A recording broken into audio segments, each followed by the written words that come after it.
tell me how awesome Spain was. Spain was great. Yeah. Spain was fantastic. The weather was relatively nice, and I saw the one A or one B, depending on what day of the week it is when you're Mm, talking to me. okay. Greatest band on the planet. So, Is this um, Fish or Radiohead, or are those the 1A, 1B? Yeah. exactly. So, um, my review of the show is an interesting one for a number of reasons. First and foremost, I haven't been to many in the round shows. I've been to a couple. Obviously, wrestling is in the round, but they also have an end stage. So I don't know how they approach audio, but I've never experienced uh And that just means the audience is 360 degrees around the yeah, stage, right? It's they're not in the just, middle of yeah. the floor. So, have you not seen pictures or anything? I mean, I Oh, no, sent I you, have. I'm just yeah. clarifying for listeners. Yeah. Okay. Yeah. So for everyone at home, I know I forget sometimes that these things that are just like throwaway terms in my mind are hmm very foreign to some people. So in the round means that the audience is surrounding the stage in its entirety. It is an island in a sea of people. Um, it has its pros, it has its cons. The big thing here, and I've heard this on every show now, so it was not an isolated experience, but they have been dealing with some audio difficulties. Oh, no. Um, and I don't know. So apparently, we'll just put this out there. They have a new crew on this tour. For what reasons, I have no idea. I will say that I just by coincidence stayed at the same hotel as their manager, Ah. and did get to talk to him about it a little bit, and he was very vague, as most managers are in situations such as, "Hey, why isn't your lighting designer of 30 years on this Yeah. tour?" So apparently their audio engineer of 20 years is also not on this tour. Oh, So, wow. Okay. so I don't know. I don't know if it's just, I mean, they're a difficult band to mix under ideal situation or circumstances. So I don't know how much of it has to do with the engineer, how much of it has to do with the in around situation. Hmm. Yeah, I don't know, but it was tricky. For me, I guess, just because I know how to listen in these situations, it didn't bother me as much as it bothered a lot of. I mean, there are people that have been very, very vocal about it hmm online. I can imagine. And Yeah. there were things that I noticed where I was like, "Damn, I wish like the mix was a little cleaner." But all in all, I was able to dial in. The audience, at least the people in my section, were incredibly uh, well behaved. Nice. No jibber jabber. There was one guy in front of me. I don't know if he was English or maybe Irish. He had like a hooligan uh, esque nature to him. So Uh-huh. he liked to bellow some, just kind of shit, during some quiet moments. Other than that, everyone was really good. Nice. There was like reading like the online reviews and stuff. There was a lot of people complaining about the people, like the audience in general, just like over singing Mm. or talking, which is Yeah. always a problem at concerts. But I didn't experience any of that actually. So I Nice. got lucky. I guess the fourth night, everyone kind of finally settled in, and you know, great crowd. European arenas are always so interesting to me because they are what's they're more efficient, it Hmm. seems. Now, again, I don't know if it's the arena or if it's the people or the artists that I see in these circumstances. Sure. Um, but like I literally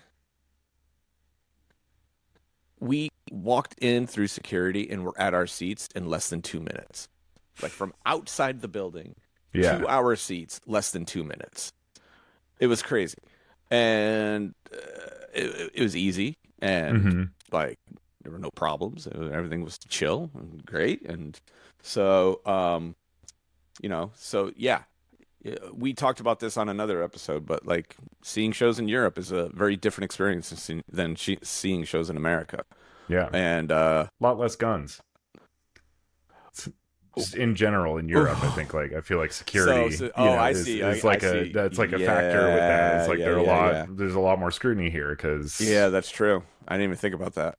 yeah. But yeah, I mean that definitely factors in then. Yeah, I would say so. But also I think that there's a more blasé attitude towards, but also I think Europeans are also more responsible in their recreational activities. So Sure. like there isn't this like, overabundance of like we gotta find all the drugs and like that kind of shit too. So Yeah. and like obviously that's more of an issue at fish shows than it is at other shows, but I've experienced that at a bevy of different shows. So Sure. yeah. So as far as the band goes, so we already talked about the sound. We talked about the building. The building was very interesting. The angles of the building may have also attributed to the poor sound in the room. I'm not an engineer, so there's a lot of different factors at play. Yeah. My whole thing is just try to focus and try to hone in, and more often than not, you'll get where you need to be. When it comes to that, same thing goes with the visuals. So I knew going in that Andy wasn't going to be there. And it was a different presentation, not just because it was in the round. I talked to Chris Ruppel, my cohort in all of this lighting nonsense. And, the best way that I could describe it was it wasn't bad. It was different. It was a softer touch. Okay.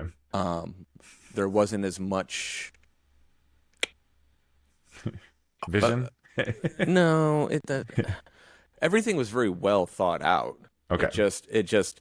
It lacked a certain, a signature element that Andy brings to the table. And it's the big thing that I learned from him is that hard contrasting like dynamics, big, small, bright, dark, that kind of stuff. So all of that comes from Andy Watson, especially like Nice. early, like in the 90s, like old school Parkan light show Andy Watson, where it's just like, bang, he'll bang like 40 blue lights from this side, and then all of a sudden it's like just like 4 red lights on this side, and like big, stark, contrasting looks and feelings, right? And so that's where I got that sort of that vision of how to operate a show is from Andy, and that was not there. Now, what was there was one of the most incredible video presentations I've ever seen. Nice. Super organic, super psychedelic, unbelievably well thought out and well executed from both like a content and a camera direction. And so they had a camera on a track that went all the way, like circled all the way around the stage. So it created this like carousel effect on the video that's awesome. going, and like, you're like, whoa, and like, and then just doing a lot of the like generative, like camera affecting of each of the guys and like this morphing. And it was really incredible stuff. And the light show was sufficient. I think for where I was above reproach. I think for where I was, because a lot of the light show is inside the video, like on the stage. So I feel like the light show was more for the people on the floor and the video show was more for the people out in the house. And so depending on where you are, you got 2 very different shows, because as that video wall rises up above the band, you can't see it if you're on the floor. You can see, you're looking into looking into the abyss. So it was a cleverly designed show that could be very different depending on where you were in the room. And I like that. Okay. I like that. That's cool. So where, if I were to go to another show, or when they do this again, I would very, very much, make every effort to go be down on the floor just to see how different it really is down there. Mm-hmm. And they had like a series of video walls that were all on. It was basically a ring around winches, the stage. Yeah. So they started inside the video array. And then as the show goes on, the video array rises, and then it takes on a bunch of different formations. And yeah, that looked really really cool. It was I'm dope. glad to hear they had the content to match it. That's awesome. Yeah. So as far as the music goes, I made a post about this on socials the other day, and I'll just kind of elaborate a little bit more. But this is the first time that I can remember them touring without an album. They've always kind of the one thing is, as like non-conventional as they are, their one conventional approach has always been like, we take however long we need to take to record an album, and then we go and we tour the album, and then we take a break, and then we record a new album, and then we tour the album, right? So, the 8 other times that I've seen them now or whatever, it's always been, whether it's, In Rainbows or whatever, King of Limbs, or this album, that album, blah, blah, blah, blah, blah. This is the first time that they didn't have an album attached to the tour. And that gave them the freedom to really mix up the set lists. But also, and I think this is why they played in the round. I think this was the primary reason. There are 2 things that this is my mindset here as to why they chose to do it the way they did it. One, because they are playing the entire scope of their catalog. Yeah. There's actually a spreadsheet that some of the nerds have made that is charting every album, so all the songs that they're playing from each album, and then what nights they're playing them on. So there's basically an A show and a B show. So they're playing 4 nights in each city. They go A, B, A, B. But what they're doing is, let's say 80% of this A show is the same as the other A show, and then the 20% is different. And then they'll also mix up the order. So every night is different to some degree. But what that also means is, because of the vast array of instruments and technology that they use for all of these different songs, they need to have access to all of this different shit. And so what they basically created was like a band practice environment where they just have all their shit laying all over the stage. And they're able to just kind of float around to different stations. It's really cool. That's awesome. Yeah. And so I think for them both, just like in a performance mindset of kind of, instead of it feeling like a concert, it feels like you're just watching band practice. You're just seeing 5 dudes on stage just kind of floating around, fucking around on each of these toys and all the different things that they have.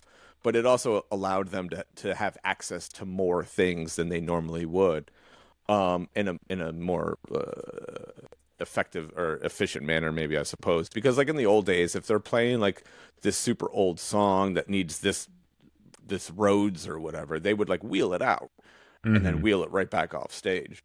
And I think because there's just so many songs and there's just so many options, they were like, this is going to get crazy if we're just wheeling shit on and off all night long. So let's just have it all here in place somewhere, and we'll just go where we need to go from song to song. Yeah. I mean, that's kind of cool too, just in the sense of I don't know, creating expectations. Also, you just see all this stuff on stage. And well, they're gonna fucking do something with it. You know? Yeah, exactly. That's really cool. There is a certain level of impressiveness when you see the grand piano, and you see these other vintage synthesizers, and you see this drum kit, and you see this other percussion thing, and you see this, Johnny's got his Martineau up there, and he's got this thing and that thing, and there's just shit everywhere, and you're just like, and it makes our stage look like fucking kids play, and So yeah, and then just from like an actual performance standpoint, like there was just a looseness to everything that I've never really experienced either, and I think that there's some residual effects from the Smile. We've talked about the Smile, Tom and Johnny's side project, where it is, they're playing with this like avant-garde jazz drummer. So like time and flow on the Smile is so much more wide open and loose and floaty, and I think they brought a little bit of that flavor to Radiohead. I saw them like playing and stretching time and doing things that I've never seen them do live, just within these songs. And not to say that they're like improvising, but it's just like the rigidness of how they used to perform wasn't there. It was looser, it was freer. They would maybe they would take an intro and they would run it an extra 8 bars and like just play with like little like thematic things, and it was really interesting to see that. And then from a vocal standpoint, Tom was definitely like on and off the beat a lot more than he generally would be, and so his phrasings were a little different, and that was really cool to see. So nice. I'll give the show an A-. Obviously, only really just because of the sound, issues. They were present and they were real. And then obviously, it's a funny thing when I think if I had gone to this show 5 or 10 years earlier, if these circumstances had existed, I think Andy not being there would have had a greater impact on me. Okay. I'm so much more let's just see what happens, So like knowing that Andy's not there and knowing that it's going to be different from what I would want it to be, I would, you build those kind of things up in your head. Yeah. And I didn't. And even the fact that I was able to like speak to their manager about it before I went to the show and like had full on confirmation and like, yeah, he's like, we're going in a different direction. And yeah. But it didn't affect anything. It was really, in fact, if anything, I was like, it made me maybe even a little bit more open-minded. So, sure. Yeah. It's like instead of a disappointment, it's like an opportunity to be surprised. Yeah, exactly. It's kind of cool. So, I did miss his impact. It did lack a certain punch. But like I said, that where it thrived in other ways certainly made up for his absence. So, Andy, I hope you're well. I don't know why he's not. Like I said, I don't know the reasons behind these things. Hopefully, it's just, life goes on kind of thing. I don't know. Yeah. Or he had some other obligation that he couldn't get out of. Who knows? Right. Yeah. After he's like, well, it's been 8 years, guys. I kind of got a few other things going on now. So, yeah. So I'll give our boys from Britain an A-. Job well done. Hell yeah. Worth the trip then. Yeah. Oh yeah. Well worth it. And like, Chris and I bopped around Spain and hung out in Barcelona for a few days, and then, drank a lot of booze and did a lot of walking and saw a bunch of shit, and it was great. Fantastic. Nice. It was nice food. Food's fucking incredible. Yeah. I mean, the funny thing is, so we go to this place in Barcelona. We land at like, I don't know, 11 a.m. or something, right? So it was like, we got to hit the ground running. Don't go to bed, right? Because that's how you get jet lagged. Right. So hit the ground running, and we got to just stay up as if we slept all night. I maybe if I was lucky, I slept like 2 hours on that flight. So it's just like, all right, start drinking, start eating. Let's just go have fun, and let's get through this first day, have a good night's sleep, and then we'll just go from there. So we go to this place. I can't think of the name of it now off the top of my head, but it was wild. And it was like this, it was mostly seafood. And, Chris is not a big seafood person. And so I'm looking at this menu and I'm like, are you going to eat any of this? And she's like, I think I can find a few things. I was like, you picked this place out. Why are we here? She's like, I don't know. Everyone tells me that we had to go here. And I was like, all right, well, good luck to you. So I ended up stuffing my fucking face because we would like order some things and she would like try like a little nibble of it, and then I'd have to eat the rest of it. And I'm just like, Jesus Christ. So yeah, it was yeah, it was great. The food was amazing. The cities. We played in Barcelona, I think, a million years ago, but I think that was my first time in Madrid. I could be wrong about that. But both beautiful cities, different cities. Madrid had a very like Parisian kind of feel to it. Okay. Have you ever been? No, I've never been. I've never been anywhere in Europe, actually. Sadly, yeah. But you've been to Japan 18 times. 3, but well, 18, 3, whatever. It's comparable. I know. Well, that's the thing. We keep having that conversation. We're like, all right, we got to go somewhere else this time, and then like the Cubs are playing in Japan, and it's like, well, fuck, now we're going to Japan again, you know. So, yeah. Well, and also like the number one place that Hannah wants to go is Egypt, and it's just like the situation there is not great right now. Yeah. But it kind of never is. So it's also one of the. I remember you told me to talk to Ethan about this. Yeah, talk to Ethan about it. Yeah. But yeah. So that's the other thing is I'm like, well, we could go to Egypt or we could go to Tokyo again. But yeah, I don't know. We're actually talking to some friends about maybe going to Iceland. There you go. Next year, but yeah, we're figuring it out. But so yes, we agree. We need to go other places. So here's a question: now that the Northern Lights are making their way all over the United States, now what's the fucking point in going to Iceland? It's true. I know we didn't see it from our place, but I saw some photos people took over Lake Michigan, like from downtown Chicago, that were just unbelievable. Yeah, it was cloudy, like incredibly cloudy here both nights, so I did not get to see any of it, but. No, I mean Iceland's amazing. That's actually one place I haven't been to yet either. And I'll find my way there eventually. Yeah. And there's plenty of reason to go to Iceland besides the Aurora Borealis. Before I start getting a bunch of hate email. Yep. Yeah, there's some hot dog there that everybody who goes there is like, you have to get this hot dog. It's like the Icelandic. Yeah, there's some. What is it, like elk or something? No, it's just, I don't know. It's just like, it's really long. It's one of those like long, skinny hot dogs. And then they have like I don't know, there's like a mayo topping and like a ketchup topping. And I don't know, everyone just raves about it. Let me tell you something. Okay, so we've been to Norway, we've been to Sweden, Denmark, all the rest fucking of. Jealous, yeah. All the rest of those countries. And they eat some weird fucking food. Yeah, I'll just say that. And there was, oh God, I'm trying. It might have been Norway. So this is a funny story. So we go to get lunch somewhere, and I get a salad and some fish thing. I don't fucking know, right? And there's a bottle of black liquid on the table. Now, generally speaking, when you go to a restaurant, especially one that, has salads and such, you just, what's the best way to describe this? It didn't feel like the type of place that would do what they did. So I take this bottle of black liquid and I dump it all over my fucking salad, thinking that it's balsamic vinegar. Yeah. Well, I was wrong. It was soy sauce.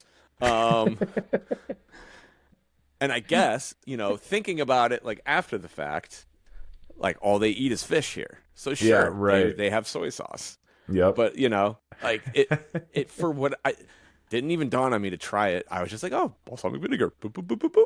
And then I take a bite and I was like, like salt what the salad. Fuck did I just do?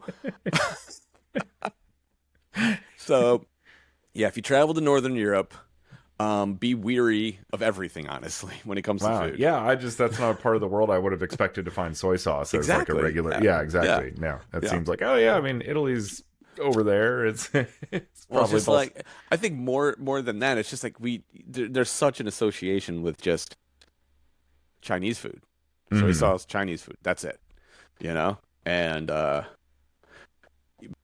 but there's also, it's the same.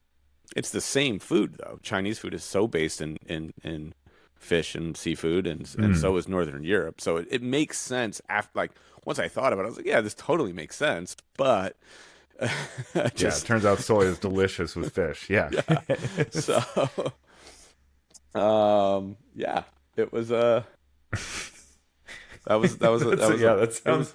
I mean, I almost puked because That sounds like a rough bite of salad. Yeah. I'm a nice little Italian boy. I love me some vinegar. I will dump half a bottle. I will shoot vinegar. I love vinegar so much. And so it was an excessive amount of vinegar, or I should say, an excessive amount of soy sauce on my salad. Yeah. And when I took that bite, it took everything in me not to fucking puke everywhere. So I was just like, whoa. Well, there's that expectation too when like you're expecting a certain flavor and a different one comes. Oh yeah, it's like so equally as powerful, but in the wrong way. Yeah. Right. So, well, shit. Yeah. So, what have you been up to while I've been gone? Well, one thing I will mention that I've been doing not that I've been doing, but that I did while you were gone is I went to a regional bodybuilding show. Did you go see Starkey? No. Okay. No, I forgot he does that. Yeah. No, a friend of mine, actually, a couple of friends of mine are very big into fitness and bodybuilding and stuff. One of them, it's a couple. And the husband, my buddy Cass, he did a show a few years ago and like hated the experience so much that he was like, I'm never going to do it again. He liked the show. It's like all the stuff leading up to it to like get your body, as like tuned as possible. Sure. And like get your skin like shrink wrapped onto your muscles. Yeah. Is a weird, crazy process that involves eating like nothing. Yeah. I mean, you're basically killing yourself to try to look as perfect as possible. Yeah. Yeah. When you get below like, I don't know what the threshold is, but I think when you get below like 5% body fat, you're on the verge of dying. Yeah. So yeah, that's a crazy existence. Yeah, it's really crazy. So his wife wanted to do a bodybuilding show, and so she was doing one, and it was hilarious seeing how she was just like so angry for like 3 weeks leading up to the show because she was like, all I can eat is grapefruit and tuna. Jesus. And yeah, plain, like just that.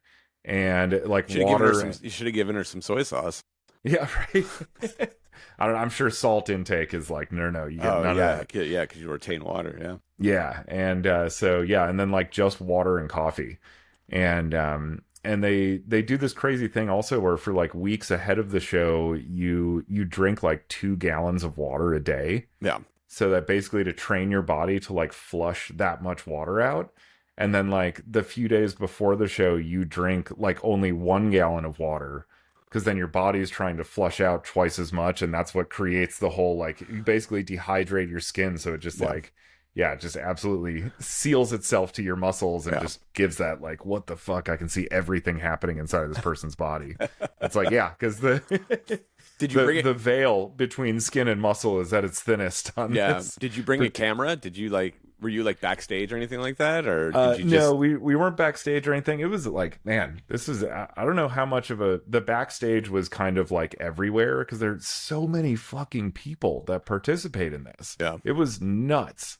The thing, anybody who has a friend who does this stuff and invites you to their regional bodybuilding show, I will tell you this: if they are female, show up like 3 hours after the start time because there are like 700 dudes that are going to go first. Yeah, it was like this nonstop meat parade for like fucking hours of just all of these guys, and it's really funny because very quickly, you start to become an expert, and like somebody comes on stage and you're like, this person has no business being here. Like, it just, well, I mean, it becomes really obvious very quickly. Yeah, it's such an artificial thing, it doesn't, the talent is, nobody's judging them on their like floor routine. It's like just purely superficial. Your only real talent is discipline, which I mean is a massive talent, but you're not going up there and fucking juggling or trying to make 3-pointers. Um, but yeah, it was a very unique experience. Yeah, I've I would certainly imagine. never been to anything like this before. It was very cool from just like a getting a glimpse into like a whole other culture, Sure. kind of standpoint. Yeah. Because yeah, I mean, there are people who are clearly like, I don't know what heads are of like bodybuilding contests, if there's some clever name for them, but just like the people that are obsessive that go to these things all the Yeah. time, even like Yeah. these small kind of regional ones. There's fanatics. There's fanatics for Yeah. everything. So Yeah. yeah, I know I have the tiniest bit of a memory of in the early, I think it was the early 90s. Vince McMahon, the owner, or he used to own the WWF. He actually he either bought or tried to start a bodybuilding organization, and he was going to try to do like shows and competitions and all that stuff. It failed miserably. I think it lasted less than a year. It was like it may have gone worse than the XFL did. I Okay. can't remember exactly, but I was a kid when this happened, so but I just remember being like, so these guys aren't going to beat the shit out of each other? I'm not watching this. I know, that's what we started talking about. I was like, at a certain point, I would have been impressed if somebody showed me something utilitarian that this body allowed them to do. Yeah. Like for what? Yeah. Sort of like at a certain point, you're just like, why? like the Miss America pageant or something, right? Like you gotta be more than just a pretty face and a good body. Mm-hmm. You got to be able to do something. Here you go. Not at the NFC Gladiator competition or NPC or whatever it was called. Did you see That's all you got to be. Did you see this video of this? Chile maybe? I don't know. It was some South American beauty pageant, and this woman, who is stunningly gorgeous, her talent for the talent portion, she starts doing fucking death metal vocals. Didn't see this. It was the wildest shit I've ever seen. I was like, "What?" I heard it first. My buddy was watching it, and I just heard him. I was like, "What are you listening to?" And then he turns it around, and there's this like stunningly beautiful woman, just like, yeah. So she sounded good. Yeah, yeah. I mean, as an old school Cannibal Corpse and Opeth and many other growl metal band fans, I have a bit of an ear for this. There you go. So she's doing a good job. I know there's an art to it. It's all about something about singing from down here, right? And you it's such an odd thing, though. It was cool. The guy from Opeth always impressed me because he could go from that to like perfect on pitch, like melodic singing, like within a measure, from one second to the next in a song. He'll just change, and it's like, what the fuck? That Plus, he's playing lead guitar at the same time, also on fucking prog rock, like time signature changes every 2 measures kind of music. So wild. I've always humored myself with that type of music, but it's never made any sense to me. Because even the music part that they're playing, it's like there's 18 sections and they all last 24 seconds. Yeah. And I'm just like, what is going on right now? I mean, I listen to a lot of complicated, self-grandizing, fucking nonsense. And what those guys do is incredibly difficult, but it's also why? Yeah, it's pretty much the whole math metal. I know a lot of it is called because it's just like, dude, it's a Fibonacci sequence, don't you see? And it's like, no, nobody sees that except you.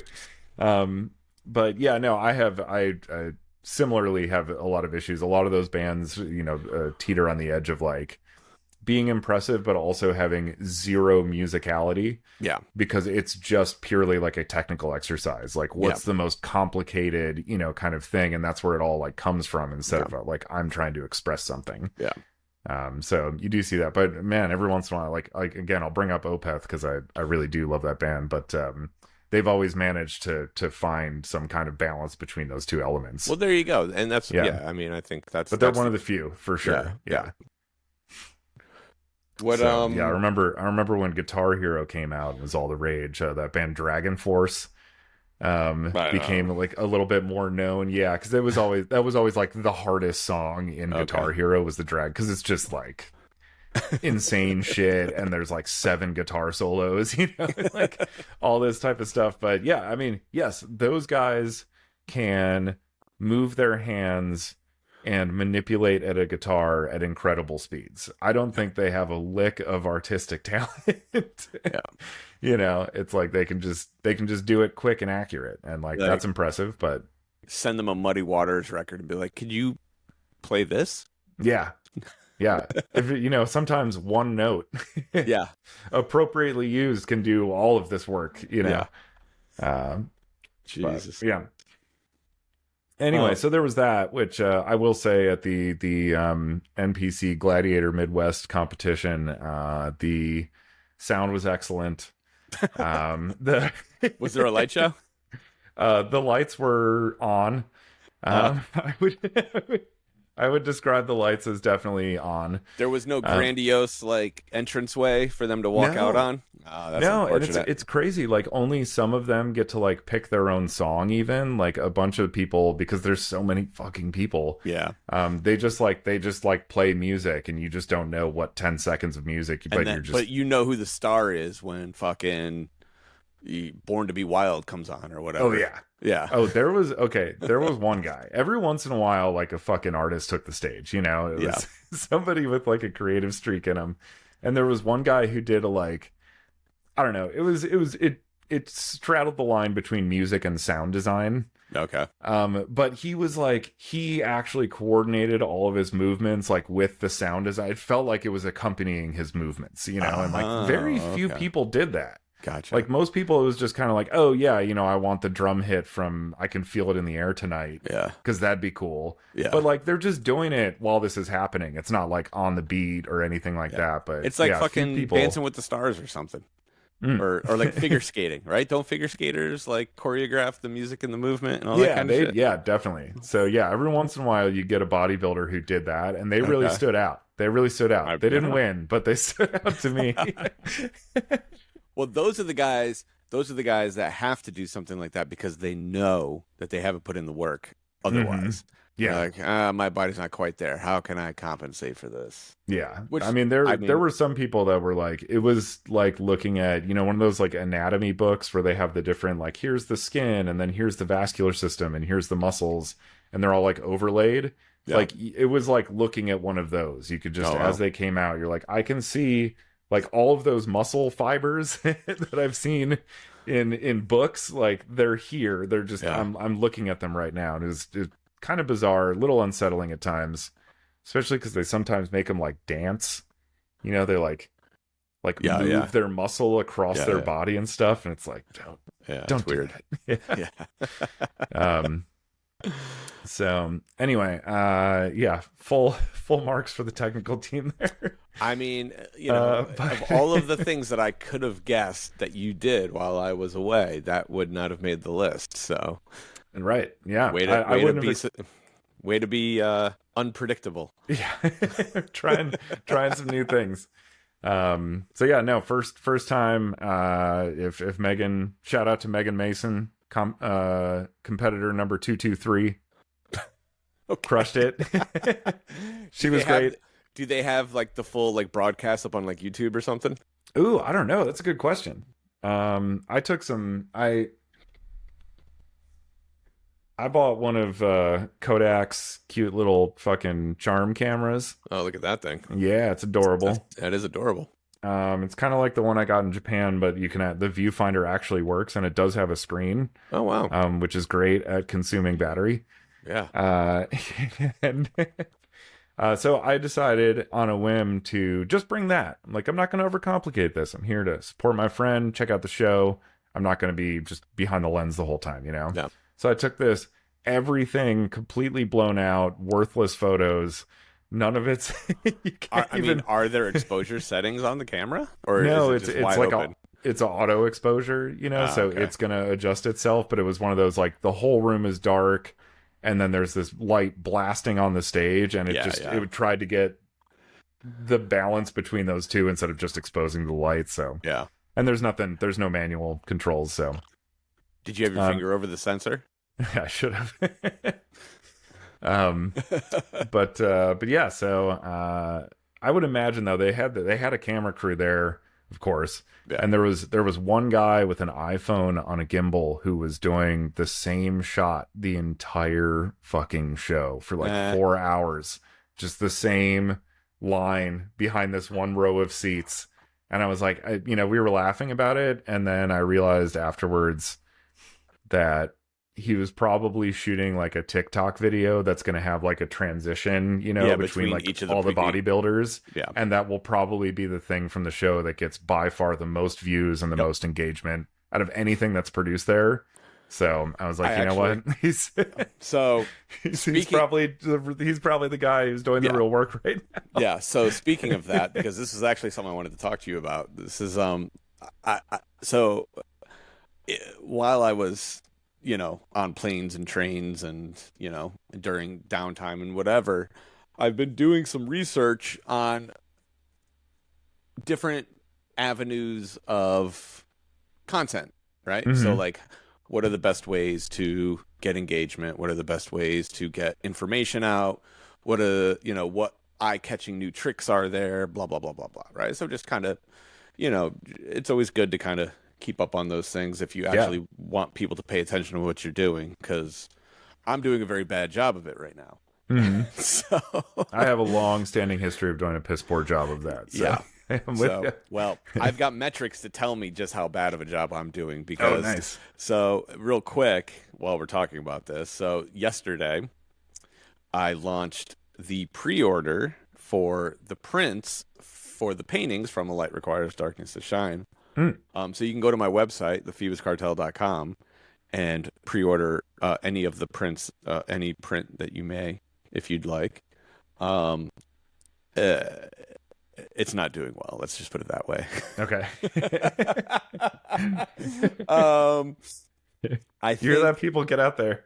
Yeah. So help me out, please. Yeah. I think of the 2,000 people that saw the post yesterday, I think 20 of them actually went to my website. So the percentages are not good right now. Okay. So I got some work to do this week to try to get some interests on that. But with that being said, how do you get that click through? Yeah. That's the thing, man. I read all this stuff and I'm like, that's the thing is, like, what I posted was actually a suggestion from like one of these influencer content creator people, and I was like, well, that didn't work. Yeah. So on to the next.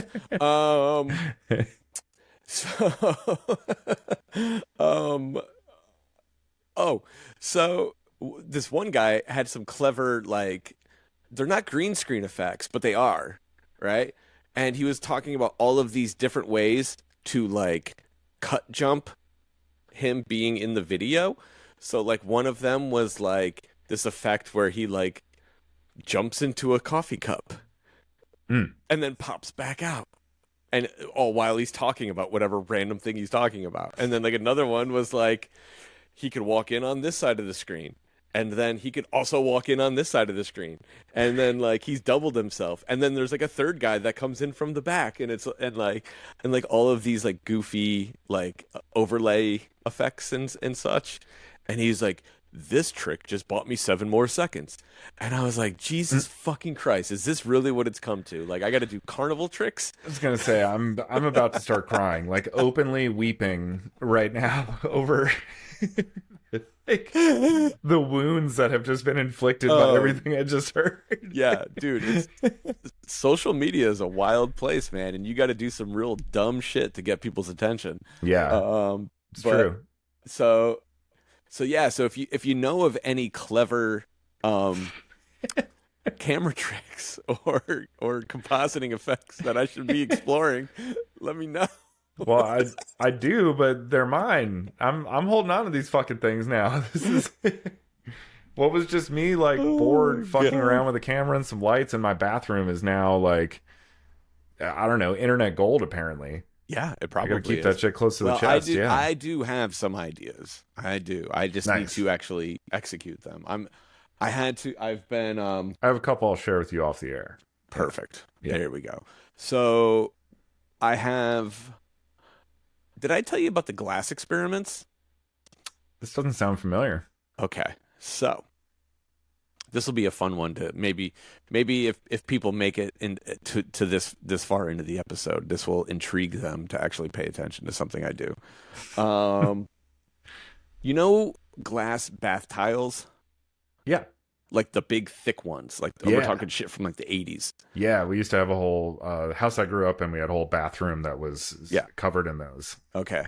Yeah. Well, about a month or so ago, maybe a little longer now, I was at this antique shop, sort of junk shop place, and they had 100 of them just sitting out, and different types. So like one that has ridges, one that has like a swirl pattern, one that has like speckles, like all these different textures, cool. right? Yeah. So I bought one of each. I've got like 8 of them, 8 different textures.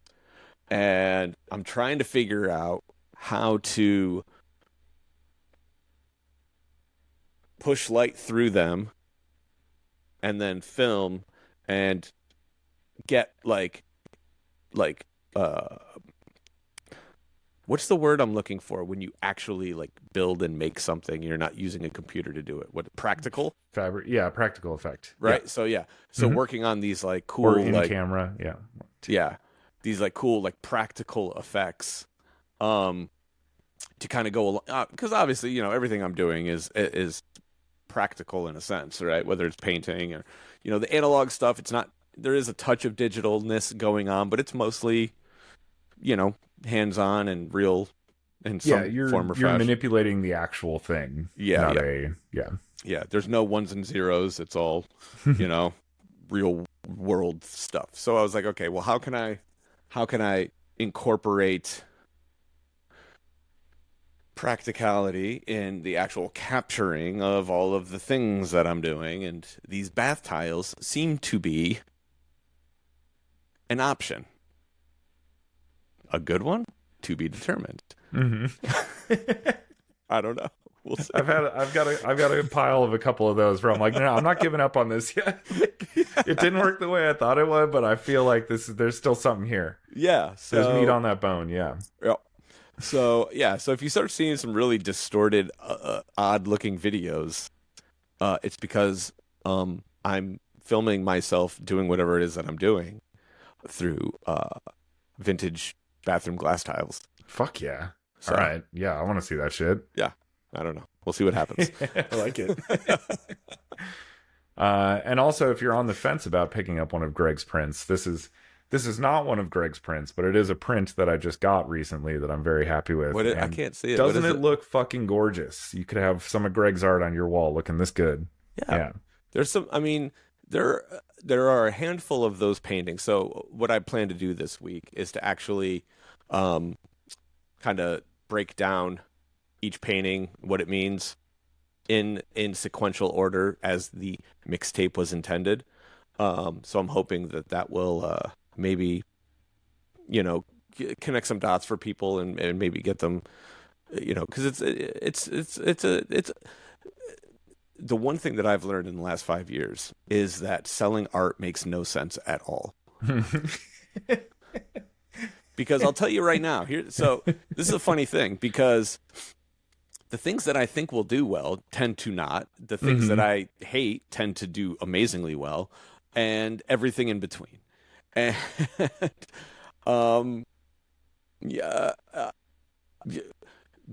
we've talked about, you know, the narrative aspect and trying to convey meaning beyond just what may or may not be visually appealing.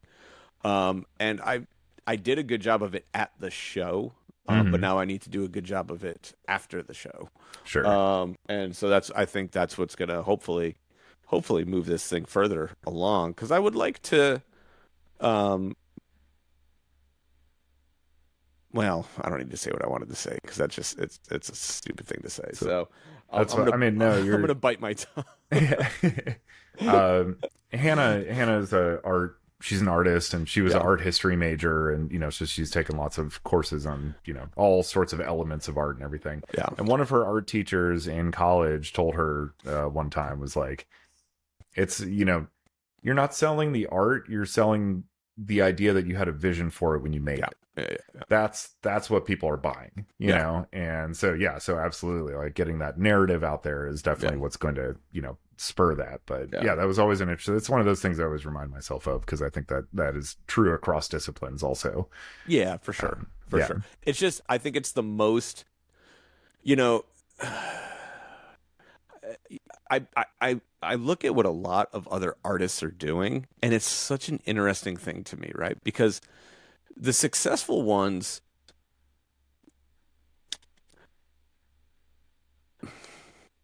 this is going to sound condescending, and I don't want it to be, but the most successful artists I've noticed have a gimmick.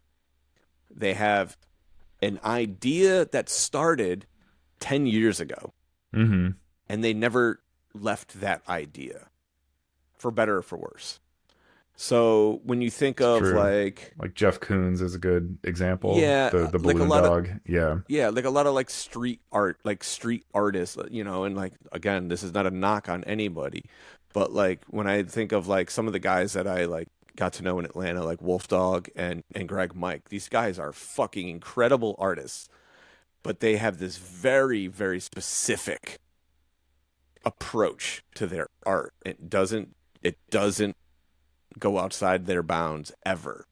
And so it becomes, you're buying them. You're not buying the idea behind the art anymore. You're just buying them. They're like like almost like name brand artists, I guess, in a weird way. Like, oh, it's a Banksy, Yeah, So yeah.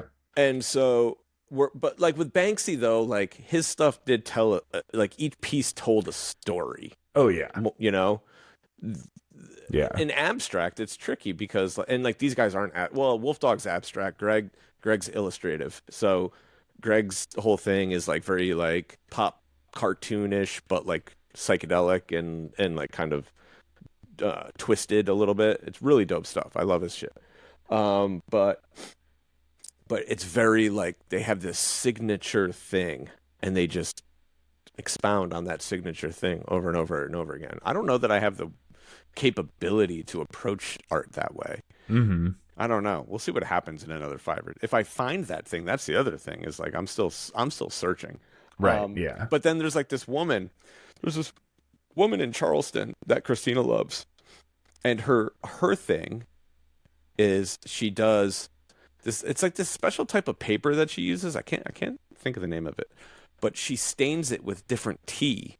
So she uses tea as paint, and then right, and so it's this very texturally it's very interesting looking, and then it's these very simple just line silhouettes of like women or flowers, and that's it. Very simple stuff, right? And I'm on her email list because I've bought a couple of these for Christina over the years, and so what she'll do is she'll like make like 40 of them, and then she'll do a drop, and like you have to be on her email list to like even have. That's the thing, is like her people are like buying more and more and more and more and more of these things. They're like collecting them almost. And every once in a while she'll do something different, but it's still very much like in her like very small little wheelhouse. Yeah. And I don't know if I get I don't know if I get like deterred from like how this all works when I watch people like that become hyper successful, because like I'm like, Jesus Christ, like how, like I don't, in my worst nightmare, I couldn't be doing the same thing I was doing 5 years ago. Mm-hmm. You know what I mean? It seems like a common thing with, especially I'm in the art world, and I think this has been pretty, again, bringing up Banksy, if you've never seen Exit Through the Gift Shop. Yeah. Obviously that is pretty scathing as far as, how people look at the art world and what people are actually buying, it's exactly as you said. It's like a designer name brand thing, Yeah. That's almost more of a lot of people. They don't fucking know whether it's good art or not. They're like, no, I want to be able to tell people I have a Banksy or So whatever and the so. fuck. Yeah, You know, yeah. that's what matters. Yeah.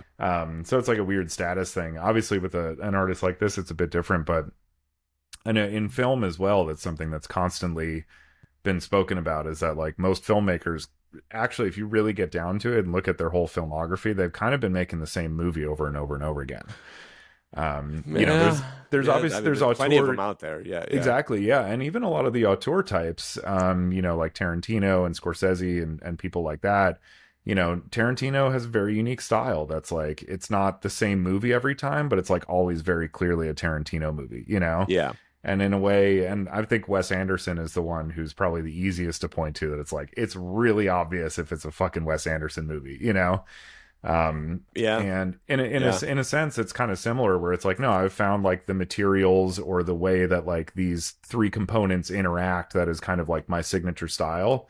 Yeah. And now everything is that, you know? Yeah. Now I'm going to put everything through that lens, you know, and show the world that. You know, and even if you look at Scorsese, it's like his. I know you just watched the doc about him. So I was going to say, so let's save the Scorsese talk for next week. So if you have the time to at least watch a couple of those episodes, I need to go back. I think I made it through 4. I don't know if there's 5 or 6. This fucking documentary is long. Mm-hmm. It's like 6 parts, I think. Oh, cool. And it spans his entire career. So let's save the Scorsese talk, because I know where you're going with this, but I think when you watch this and you see what he did, I think you'll actually take him off this list of people that we're talking about right now. Mm-hmm. Okay. He has those movies, but he also doesn't. And, absolutely. Yeah. No, his output is crazy. And that's the thing, right? Is like, I think there's a way to do both, right? Like, you shouldn't just forsake the thing that you're known for or that you're great at or whatever, but there should be this desire to add to it, you know? And I don't see that happening with a lot of artists. I think that's kind of what I'm trying to say. Right. I think once people find that thing, they become content with just pushing that thing, you know, as far as it can go. Right. And keep riding the why rock the boat if it's sturdy. Yeah. Yeah. You know, to I guess throw a Bob Dylan reference out there. Not everybody has the balls to go electric, you know. If you're already Bob Dylan, like, why, you know? Yeah. So, but he did, and obviously it worked for him, and he was even a greater artist for it. So, you know, take the fucking risk, people. Yeah, because that's why you got into art in the first place, and then you get content. Yeah. Yeah, I think it's a, you know, it's funny. So you'll love this. So while I was doing that show over the weekend, there is this gentleman by the name of John Zelinka. He is the infamous laser safety officer of New York City. This guy's a fucking legend. I've known him for almost 20 years now. The stories this guy has are just unbelievable. I can only imagine. Yeah. Like if you could paint a picture in your mind of, like, think of the show Taxi, right? That's right. It was called Taxi with DeVito and Andy Kaufman and all them. Right. Yep. Right. So think of like the quintessential New Yorker in the show Taxi. But then, like, for the next 50 years, did everything and anything creative and absurd under the sun. And just imagine where he would be in 2025. This is that guy. Holy shit. Yeah. And okay, documentary. Yeah. Let's go. Dude, this guy is something else, man. He's the best.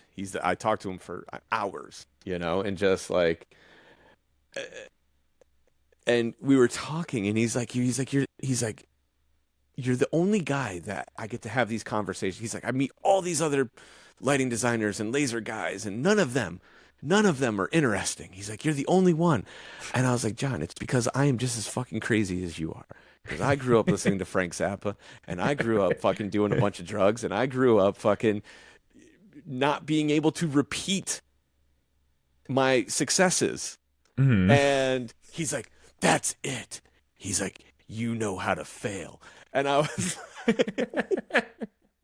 and I was just like, holy shit. I was like, am I talking to my future self right now? Like, what is going on right now?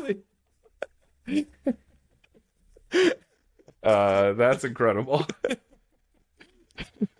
Wow. Okay. Yeah, Yeah. I want to meet this guy and probably. He's the head of the 3D Stereoscopic Association. He does he's gonna send me the link to this thing, but he does this like pseudo like public broadcast interview show where he like interviews all sorts of crazy like technical and creative people around the world. Damn. He's putting out music under the stage name Johnny Laser, and it's I'm telling you, man, this guy's the real fucking deal. He is the best. And I love him already. yeah. Yeah. Oh my God. But because I told him, I was like, well, guess what, John? I moved back to New York. I'm back. And he's like, no, you're not. I was like, yeah. He's like, where are you? I was like, well, I'm in Rhinebeck. He's like, that fucking Amtrak. I don't know. And I was like, what are you talking about, John? I was like, the Amtrak's literally the best part of my day. Yeah. He's like, sure. He's like, but after you've ridden it for 50 years, it's no longer the best part of your day. And I was like, all right, fair enough. Yeah, do anything long enough. Yeah. Well, awesome. Yeah. So, but yeah, he's like, let's do some shit. He's like, he's working with a bunch of like 3D designers. He actually has one of the Black Magic cameras that works with with the Apple Vision Pro thing. So the dual lens, Oh shit. stereoscopic camera. What? So he's working with like a few people in the city on these like 3D experiments and shit. And he was like, your analog stuff in conjunction with all this would be the fucking coolest thing ever. So we'll see where that goes. I don't know. Damn. All right. So, well, whenever I get my ass out there, let's plan a weird day with John Zelinka. yes. Yeah. Johnny Laser, Johnny Laser. Pardon me. the man. He's so funny. He gave me a little lenticular card. So we were like going through my camera or going through my phone, and I'm showing him some pictures of the paintings and some of of the studio and stuff. And in the middle of all of that, the Ace Hardware across the street from here, they're building this giant. I mean, it's like half the front of the store, fucking Christmas village with like Lionel trains, the whole 9 yards. It's fucking nutty. And so Hudson and I were in there like while they were building it, and he was like, "Oh my God, this is the greatest thing ever." Yeah. And so he's like, "Is this your boy?" And I was like, "Yeah." I was like, he's obsessed with trains. He's like, "Has he been on the subway?" I was like, "Yeah, he actually has." I had to FaceTime him when I was on the subway because Christina was in the city earlier last week. Like we got home and then she had to like turn right back around and go back down to the city for some conference thing or something. And she hates the subway.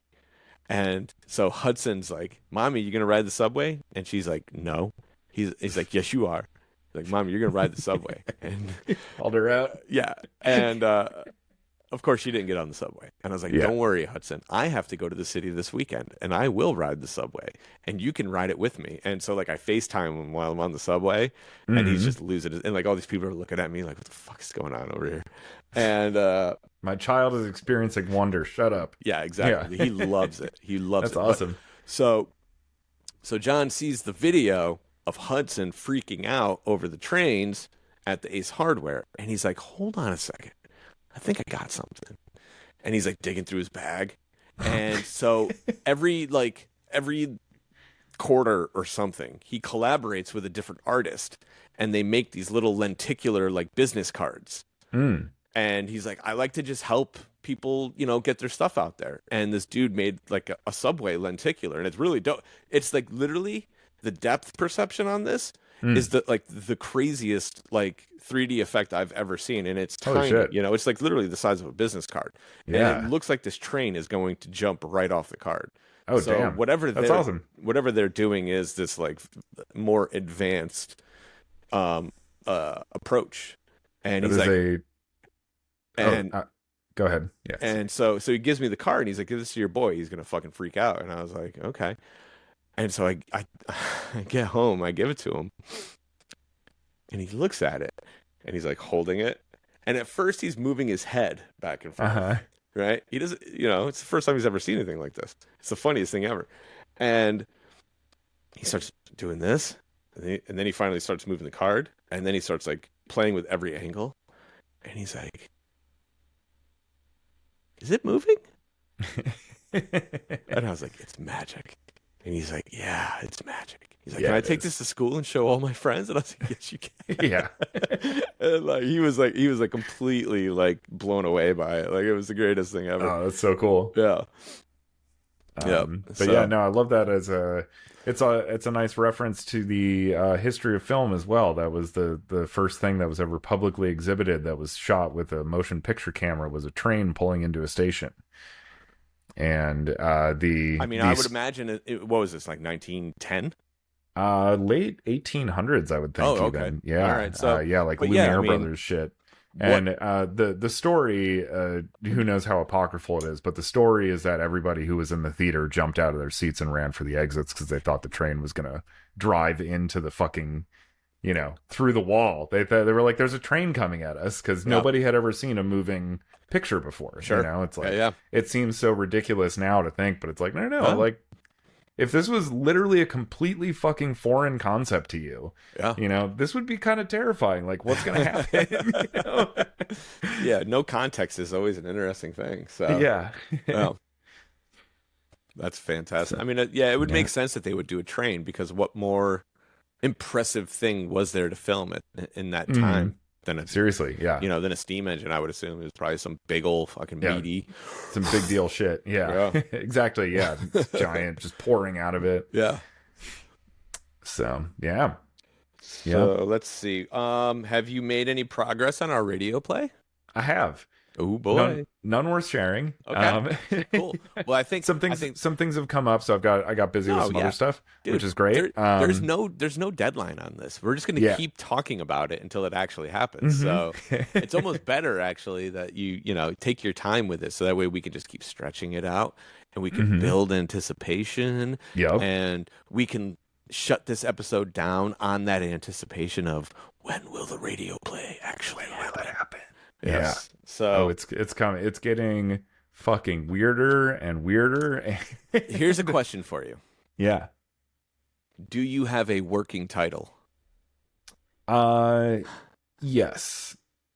Yeah, it's very loose right now because things are changing pretty rapidly. But the working title currently is Jimmy's Dreams,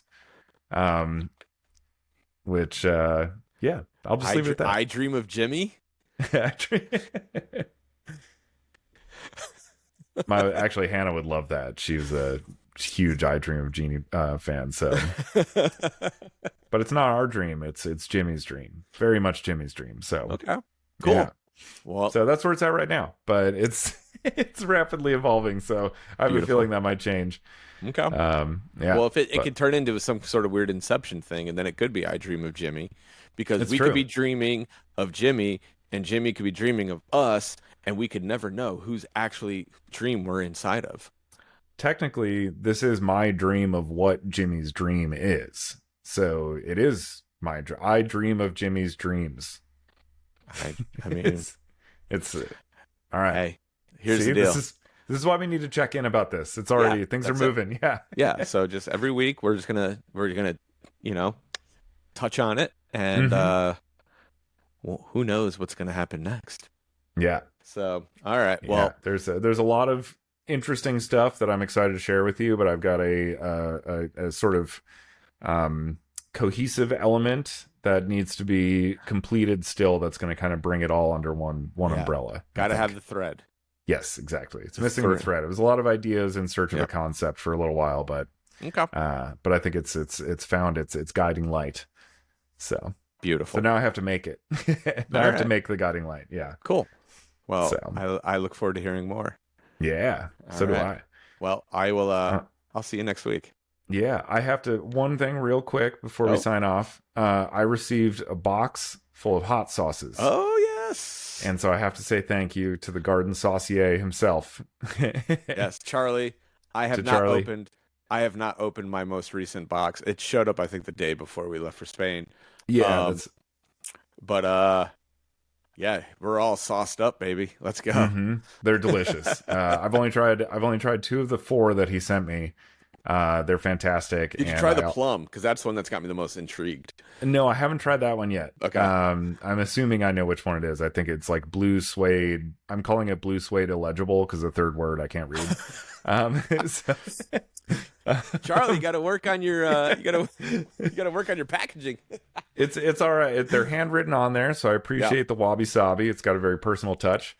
But as somebody who also loves to write small, and I do this with Sharpies all the time. I try to make letters smaller than they can be with a Sharpie tip. And you just end up with a couple of them just turn into like that's just a shape now. You know they make fine point Sharpies, right? I know, but sometimes you pick up a Sharpie, it's just a regular ass Sharpie, and my natural inclination to write small gets the better of me. All right, I know what I'm getting you for Christmas then. Yeah, I've got some fine line Sharpies,